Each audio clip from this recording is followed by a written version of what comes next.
So if you ever go to a Ryder Cup, and you see it on the television, you'll see lots of people bombing around in buggies. Now that's the captain and all their vice captains. They're obviously going to see how matches are getting on, and they're transmitting news to each other and how people are playing, and they can talk to each other on walkie-talkies.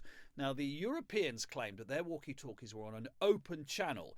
In other words, if they spoke to another guy on another buggy, everybody else could hear it. So at one stage, Bernard Gallagher, who's the European captain, turns his off. So he's unaware of what's going on when Ballesteros and Olazabal accuse the Americans of changing the ball, which is against the rules. By the time he turns his radio back on, they go to the 10th. But the rules of golf mean you cannot they were completely in the wrong, the Americans, but you cannot retrospectively punish them with holes because you didn't call them up at the time. Correct. And apparently Azinger, as soon as he realised he was going to get away with it, stopped trying to fib and started admitting it. Yeah. Because he knew nothing could happen. Yeah. And, did they sort of do something with the radios? Because the American radios were working fine, of course. Absolutely. Yeah. And Ballesteros accuses correctly the Americans of changing the ball 3 times, and he says famously, this is one of the great Ryder Cup lines, the American team were 11 nice guys and Paul Azinger. Oh, and what did Azinger say coming off the 10th?